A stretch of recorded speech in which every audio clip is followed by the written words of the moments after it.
Ini ang Digicast Negros 10, ang top 10 nga balita sa Negros Island region ang amon idulong sa inyo. Kagyaring aton top story subong nga adlaw, July 22, 2025. Bilog nga Negros Occidental na lakip sa mga wala sang opisina sa gobyerno kag wala sang klase bangod sang maulanon nga panahon. Isa ka bagyo, duha ka mga LPA ginamonitor sang pag-asa. 74 anyos nga lola, patay matapos ginbuno. Bilog nga puwersa sang PNP NIR gipaydalom sa surprise drug test.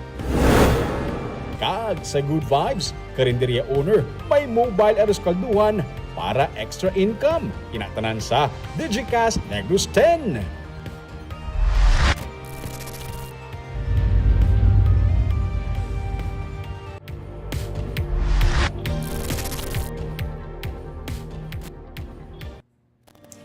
Sa number 10, may isa ka bagyo kag duha ka mga LPA nga gina-monitor ang pag-asa sa karon. Ang low pressure area sa sulod sang Philippine Area of Responsibility nangin bagyo na nga Dante. Ang isa pagid ka LPA nga yara man sa sulod sang PAR ang may medium nga tsansa nga mag-develop sa isa ka bagyo sa masunod nga 24 oras. Kaina, may ikatlo pagid nga LPA nga nakita ang pag-asa sa gwa sang PAR ang may medium man nga potential nga mag-develop sa isa ka bagyo sa masunod nga 24 oras. Sunod sa pag-asa, mas balantayan ang habagat nga amo ang nagadala sang ulan sa mga porsyon sang Luzon kag Visayas kay ginapabaskog sini ang mga LPA samtang nagapalapit sa Pilipinas. Nadala sa mga lugar nga ginaulan bangod sang habagat sa may Visayas, amo ang Western Visayas kag Negros Island region.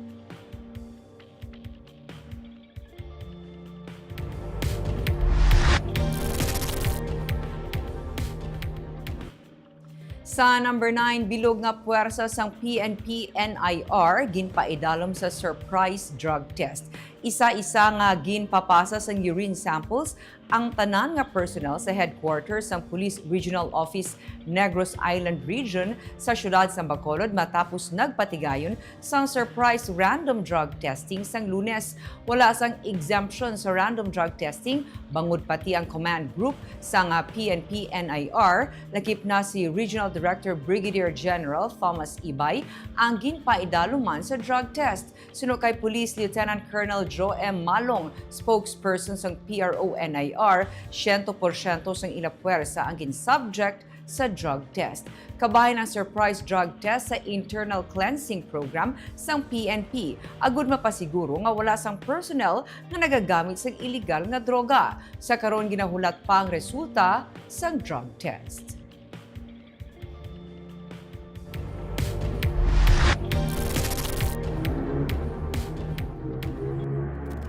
Sa number 8, lalaki nga bag-ulang katapos hampang basketball ginlagas sang gunman kag gintiro, patay.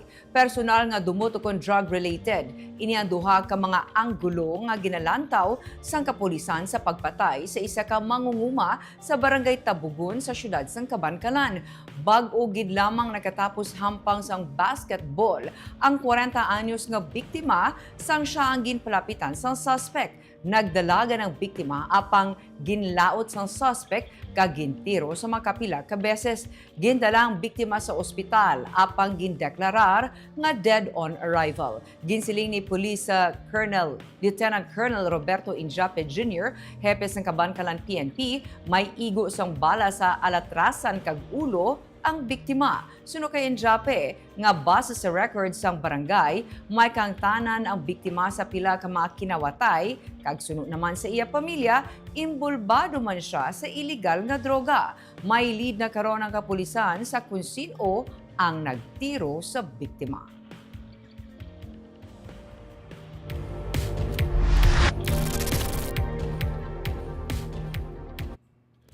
Sa number 7, lalaki patay matapos ginpulihan buno sang mga waiter sa bar. Matapos ginpulihan buno sang duha ka mga waiter sa sulod sang bar sa Barangay 5 sa San Carlos City sang Lunes nga adlaw. Dead on arrival sa ospital ang isa ka 29 anyos nga lalaki. Naabtan sa mga pulis nga dugoon kag nagahapa sa hagdanan sang isa ka bar ang biktima. May 3 tubtob 4 siya ka mga buno sa tiyan. Ginsiling ni pulis sa Captain Rodney Sarona, Deputy Chief sa San Carlos PNP, nagwa sa ilang investigasyon nga nagaobra bilang waiter sa bar ang nagbuno sa biktima. Nagatambay ang biktima sa plaza sa tubang sang bar sang may nagluntad nga binaisay sa tunga niya kag sang mga suspect. Gintawag sa mga suspect ang biktima nga magsulod sa bar kag didto nagluntad ang krimen. Yara na sa kustodiya sa San Carlos PNP ang duha ka mga suspect nga nagaedad 18 kag 19 anyos. Suno kay Sarona, subong nga adlaw ipasaka ang kaso nga murder batok sa duha ka mga suspect.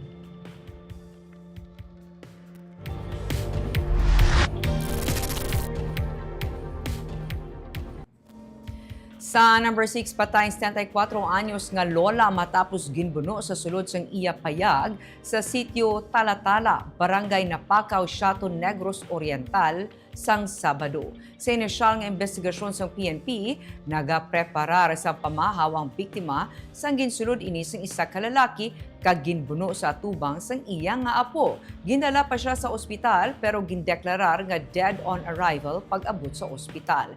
Padayon ang pagkilala sa suspect kag pag-usisa sang PNP kung ano ang motibo sa pagpatay sa senior citizen nga biktima.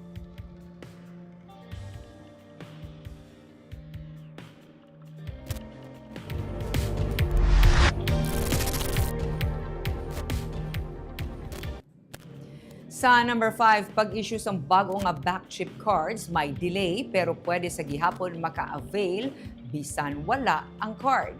Ini ang ginpasalig ni back chip focal person kag secretary to the mayor, Martigo. Patag niya, may delay lang sa pag-print sang bago nga cards kay si Mayor Greg Gasataya na ang signatory. Pero sa pihak sini suno sa iya, padayon nga magamit ang cards nga gin-issue sa idalom sang termino ni Mayor Albi Benitez. Dugang panigo, bisan gani ang mga wala pa sang card nga na-admit sa ospital. Nga mga residente sa Bacolod, pwede sa gihapon maka-avail sang 15,000 pesos nga hospitalization assistance. Kinahanglan lang nga magkato sa focal person nga na-assign sa kada ospital kag magrehistro para maka-avail sang bulig pinansyal.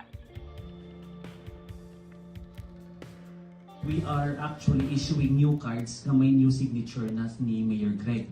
So, but the old cards are still valid. They can still use the old cards. It's just that ang mga new registrants for the back chip, they will be issued a new card as well with the signature of Mayor Greg.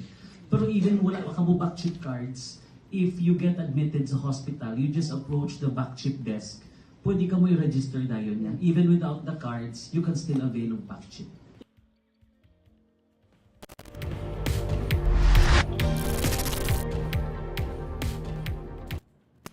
Sa number 4, DA ginahikot ang pag-release ng binhi sa mga mangunguma nga may humayan nga ginbaha. Ang Department of Agriculture sa karon na nagahikot sang availability sa mga binhi nga sarang mahatag sa mga rice farmers nga naapektuhan sang pagbaha dala sang mabunok nga ulan. Suno kay Department of Agriculture Regional Director Engineer Jose Albert Barogo, wala lang dugay nga makapanggas ang mga rice planters.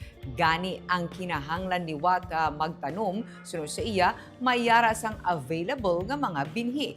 Ulihi nga semana sang Agosto kung sa bulan na sang Setyembre ang ginapaabot nga ani para sa bag-o nga cropping. Ang mga naka-insure naman sa Philippine Crop Insurance Corporation ang sarang maka-claim para sa ilang mga damages. Sa datos ng DA-NIR, as of July 21, may 48 ka hektarya sang humayan ang nahalitan. Hinabulubanta 12 million pesos ang balor sang kahalitan. May damages man sa mais kag high-value crops na nagdangat sa 631,000 pesos. Sa report naman sa Provincial Disaster Risk Reduction Management Office, as of July 21, 17.2 million pesos ang ginreport damage sa agriculture. 13.4 million pesos diri ang damage to crops. 1.3 million naman ang damage to aquaculture kag 2.3 million pesos sa livestock. Gina-workout namo ng availability sang seeds nga makatanom sila liwat ang kinahanglan nga magtanom. Available naman ang aton mga seeds, wala man ka problema with field rice. Para naman dara ang seeds naton. So, then with the in terms of assistance or indemnification sa ila, as long as na insured sila sa PCIC, 100% ka may batunon gina sila.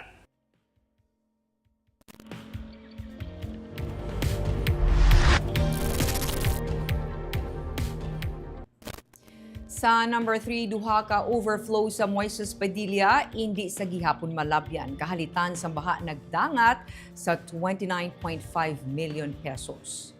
Nagdangat na sa 25.5 million pesos ang kahalitan sa Moises Padilla nga natuga sang pag-ulan kag pagbaha dala sang southwest monsoon nga ginpabaskog ni Bagyo Krising. May duha ka mga overflow nga hindi pa sa gihapon malabyan. Pinakadako nga nahalitan amo ang mga dalan sa Banwa nga nagdangat sa 21.5 million pesos base sa July 21 nga report. Patag ni Engineer Reynald Jorege, ang Municipal Disaster Risk Reduction Management Officer sa Banwa, kalabanan sa sining mga dalanon, mga gravel roads o kung hindi sementado nga mga dalan. Bangod sa kahalitan sang baha, nangin mabudlay ang paglabay sa sining mga dalanon. Pero wala nagakasayuran nga hindi na ini maagyan. May pilaman ka mga overflow nga nahalitan suno kay Jorege nga nagalakip sa ngyara sa Barangay 4 kung sa diin ang kahalitan nagdangat sa 1.5 million pesos. Padayon sa gihapon ng assessment sa iban pagid nga damages sa mga infrastructure. Ang overflow sa Barangay 1 kag Montilla suno kay Jorege ang hindi patubtob sa karon maagyan tigaylo, alternate na lamang nga lalabyan ang ginagamit sa mga pumuluyo. Sa agriculture naman, ang kahalitan naglabot sa 4.5 million pesos. Nalakip na diri ang halit sa mga humayan, high-value crops, livestock kag fisheries. Hindi pa man mapatod suno kay Jorege kung ang Banwa maga-declare sa state of calamity. Nga gravel road na siya nga inablang nagkalawas out na, nagkalaskar. So, although nga pwede pa man siya gyapon maagyan.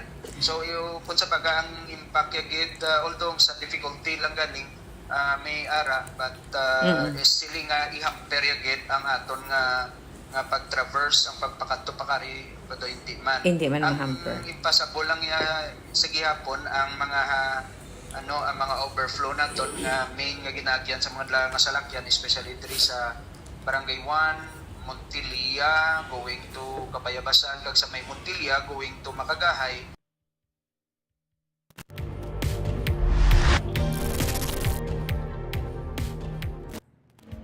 Sa number 2, clearing operation ginapatigayon sa area sang Banago, mga basura na hakot sa drainage. Halin sa mga goma, plastic bottles, plastic wrappers, kag mga tsinelas ang nagkalakuha sa mga empleyado sang syudad kag DPWH sa nagapaday nga clearing operation sa mga drainage sa Barangay Banago sa Bacolod. Pagbukas pa lang sa mga drainage, puro basura na ang nagaginutok. Tuyo sa nagapaday nga clearing operation nga matinluan ang alagyan sang tubig sa Banago kag kaiping sini nga mga barangay para makabulig pahagan-hagan sa baha sa syudad. Sa nagliligad nga semana, inadlaw antes nagtahaw ang baha sa mga dalanon sa Banago. Apela sang alkalde sa publiko likawan ang pagpilak sang basura bisan diin lang kag dapat magbinuligay ang tanan para matiluan ang palibot. Ang pagtinlo sang waterways kag pagkuha sa mga basura ang short-term solution sang syudad sa problema sa baha. Dalago nga flood control projects ang kinahanglan para matapna ang ini nga problema kag ini ang posible sa bulig sang gobyerno nasyonal.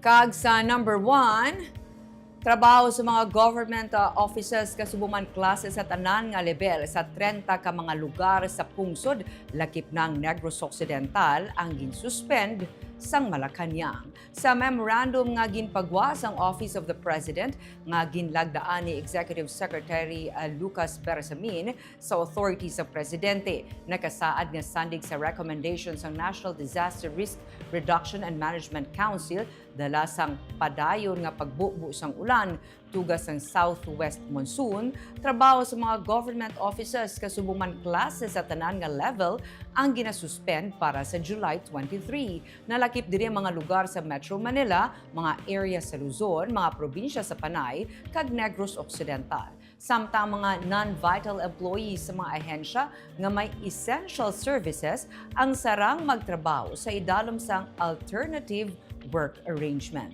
Nagapabilin sa red alert ang Regional Disaster Risk Reduction Management Office, tugas ang ginapaabot nga pagbubo sang ulan. Suno kay Office of the Civil Defense Negros Island Regional Director Donato Sermeno III, nalakip ang Negros Occidental sa yellow rainfall warning o kung may pagtupa sang 50 to 100 millimeters ang ulan sandig sa advisory sang pag-asa.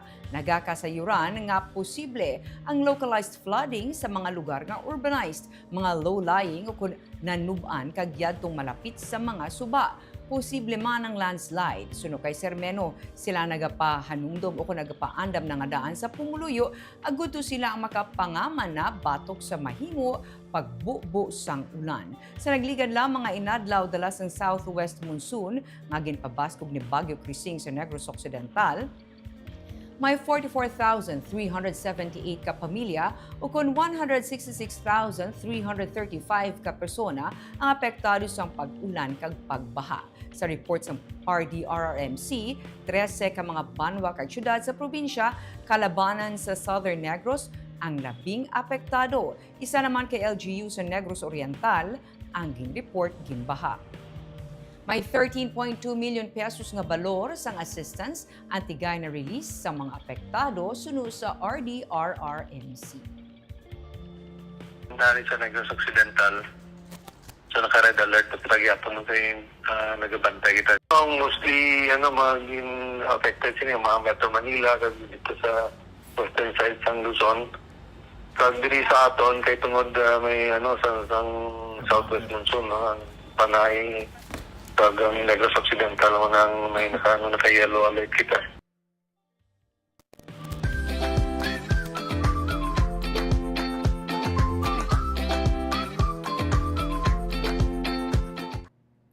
Kag sa good vibes sa panahon subong nga kamahal sang tanan, dapat madiskarte. Isa kanay OFW ang may karinderya na, may mobile pa, nga aros kalduhan. May report si Romeo Subaldo.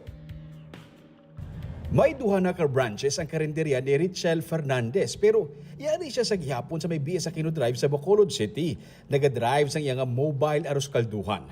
Motor nga may sidecar nga may karga nga kaldero nga suludlan sang iya aros kaldo. Malapit abi sa ospital.